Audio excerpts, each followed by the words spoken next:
servants reinstated, funding to the CDC, AmeriCorps, and other agencies restored, deportation flights grounded, the dismantling of the Department of Education halted, Trump's illegal tariffs struck down, including by a Trump-appointed judge. These battles may not be over. The Roberts Court may yet excuse this executive malfeasance, but even a fragile bulwark delays autocracy's march. Even a temporary stay means another month that a mother can be with her family, a dedicated civil servant can do their job, a university can fulfill its mission. After all, you know the courts are doing something right when Stephen Miller is raging online about unelected rogue judges.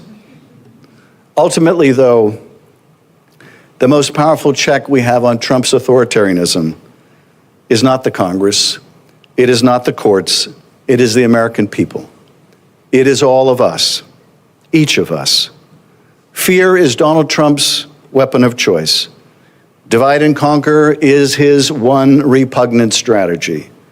Law firm against law firm, media outlet against media outlet, neighbor against neighbor. He counts on us being too scattered to oppose him, too scared of a truth social media post or an executive order, or the very real threat of physical harm for anyone to push back. So there's something incredibly powerful when someone looks King Donald in the eye and says simply and with their whole being, piss off. In the university that pledged it will not surrender its independence or relinquish its constitutional rights. In the law firm that defied... And thank you for your courage to be here, because in the society that we live in today, it takes a lot of courage to say that you're supporting President Trump. And, you know, it's really quite interesting how people have tried to manipulate people and how to intimidate people and change their minds. This has been going on since we've been in America.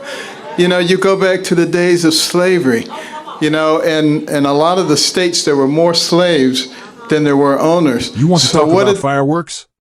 Dr. Ben Carson just walked into the hearing room cool as ever and walked out, leaving Adam Schiff in total shock. He didn't raise his voice, didn't get angry, he simply told the truth, and the place exploded with applause. What he said about Trump, the media, and how the left keeps Americans divided was pure dynamite. Schiff never saw it coming. Before we break it down, hit that like button, subscribe, and turn on notifications, because Right Focus is where truth takes center stage and liberal lies get exposed one clip at a time. Let's get into it. Thank you very much. And thank you for your courage to be here, because in the society that we live in today, it takes a lot of courage to say that you're supporting President Trump. And, you know, it's really quite interesting how people have tried to manipulate people and how to intimidate people and change their minds. This has been going on since we've been in America.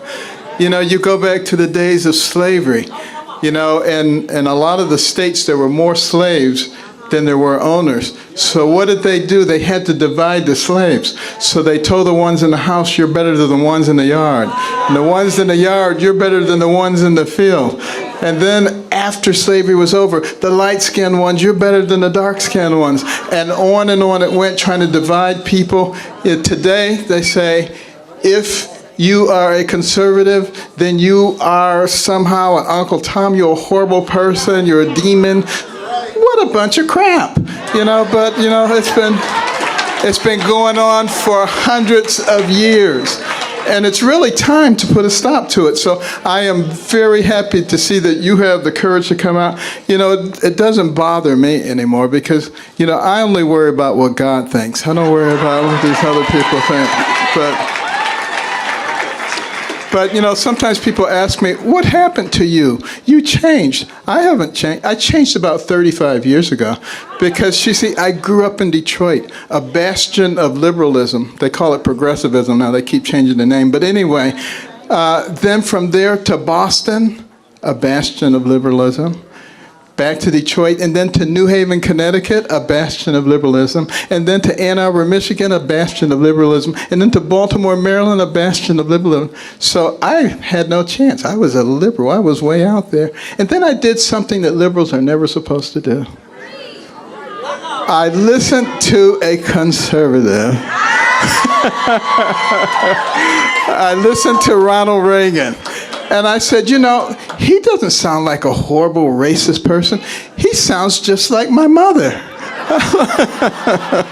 And at that point, I started thinking for myself. And that made a big difference. It made a big difference in my medical career, too. I didn't do what everybody else did. I always started thinking out of the box. How do you solve this problem? And that's the reason that God gave us these complex brains. Your brain has billions and billions of neurons, hundreds of billions of interconnections. It remembers everything you've ever seen, everything you've ever heard. It can process more than 2 million bits of information in 1 second. Would God give you something like that just so that you can be a sheep and follow what somebody else tells you to do, or to think for yourself? And you know, don't you find it fascinating that so many people say the president's a racist? He's a horrible racist and everything he does. Well, you know, it seems to me like some years ago, Jesse Jackson actually gave the president an award in New York City because he opened so many opportunities for black people. Is that what a racist does? And then when he moved to Palm Beach, he was right on the forefront to fighting the clubs who were not admitting Jews and blacks. Does that sound like what a racist would do?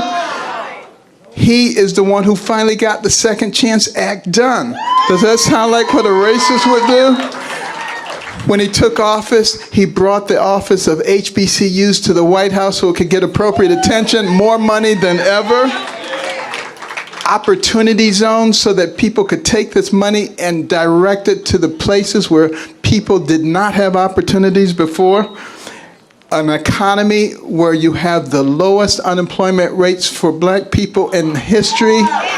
And it goes on and on and on. Let me tell you something.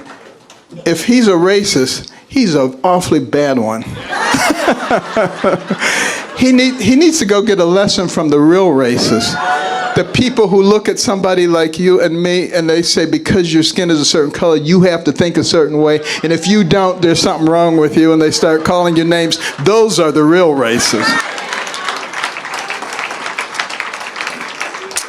But you know, the president believes that a rising tide lifts all boats. He doesn't believe in identity politics, and that's why he's doing things that work for everybody. And we should be happy about that.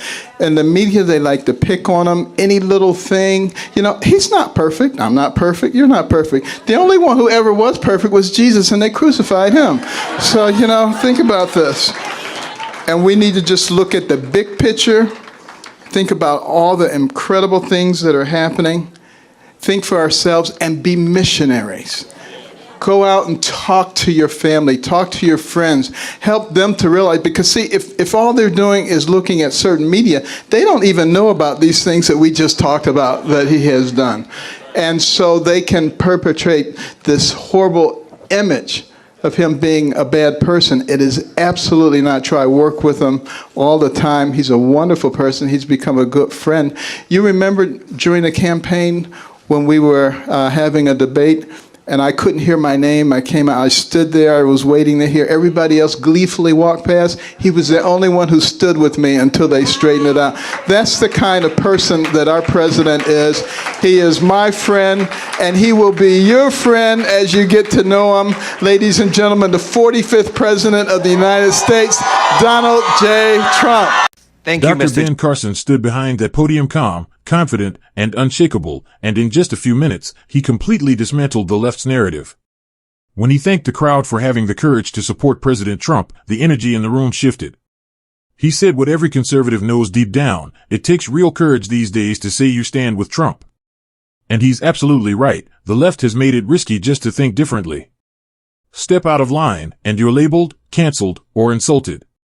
Carson called that for what it is, garbage, and the crowd roared in agreement. Then Carson went deeper. He compared the left's modern tactics to something straight out of history, divide and control. He reminded everyone that during slavery, division was used to keep people weak, pit one group against another, and they'll never unite. Sound familiar? Today it's conservatives versus liberals, men versus women, vaccinated versus unvaccinated, and that's exactly how the left keeps power. Carson then shared his own journey. He admitted he once leaned liberal, growing up in Detroit surrounded by progressivism, until he heard Ronald Reagan speak and realized, this guy sounds just like my mom. The crowd laughed, but it hit home, because that's when Carson started thinking for himself. He said God gave us brains for a reason, not to be sheep, but to think independently. That's what made Schiff so nervous. Carson wasn't emotional, he was logical. Calm. Precise.